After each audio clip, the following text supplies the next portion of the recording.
wasiiro iyo xildhibaano ka tirsan dawladda Soomaaliya ayaa waxa ay ka qayb galeen munaasabad sagootina oo magaalada caasimadda ee Muqdisho loogu sameeyay fanaanada qaran ee Hiba Nuuro. Faafahinta warkan waxa inoo haya wariyaheena Cabdullaahi Axmed Kulmiye. kulankan oo mid lagu sagootinayay fanaanada qaran ee Hiba Maxamed Cudoon Hiba Nuuro oo kamid yahay fanaaniinta hawlada qaranku waa bari hoggaan ku ahaa fankii suugaanta Soomaaliyeed isla markaana dib ugu noqonaysa wadanka Mareykanka ayaa lagu qabtay magaalada Muqdisho. mas'uuliyiinta ka qayb galay kulankan ayaa ku booriyay fanaaniinta Soomaaliyeed inay kaalin muhiim ah ka qaataan baraarujinta shacabka.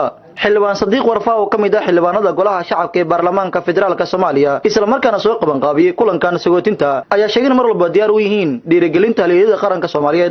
ulajeedku waxa weeye inaan u mahad celino oo aan ku sharafno halyeeyadan qaran Hiba Maxamed Nuur inaan iraahno waa ku mahadsan tahay dadaalka iyo mar walba ka shaqeeysid isku soo dhawaanshaha ummadda Soomaaliyeed marna ma ilaawi doon dadka xog qabta. wasiirka wasaaradda howlaha guud ee dib-u-dhiska xukuumadda federaalka Soomaaliya injineer Saadiq Cabdullaahi Cabdi ayaa sheegay in door weyn oo dhanka wadaniyadda ay mar walba kaalin weyn ka qaadato fanaanada qaran ee Hiba Nuuro.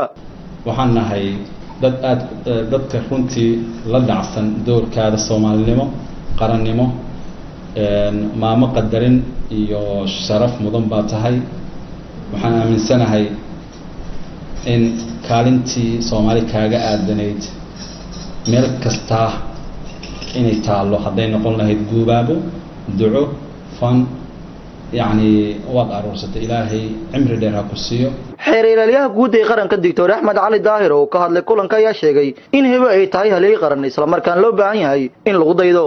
aad iyo aad baan u soo dhaweynaynaa walaashan Hibo halyeeyad qaran legend runtii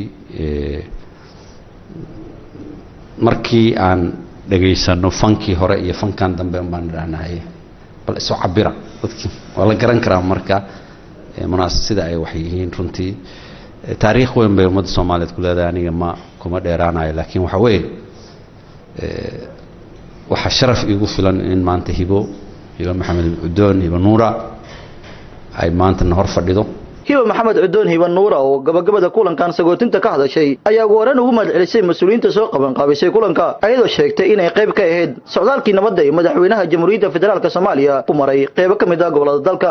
Bahayay Soomaaliyeed haddaan idin yar bidhaansho madaxweynaha burjiga adage bulshadiisu jeceshahay mudane Farmaajo booqashadiisii dib u heshiisiinta beelaha baabkay u soo dhaweysay bulshada labada dawlad goboleedba dhulkooda baaxadda weyn leh dadkii eebba ku beeray iyo bad iyo bari iyo galbeedba isaga soo baxay.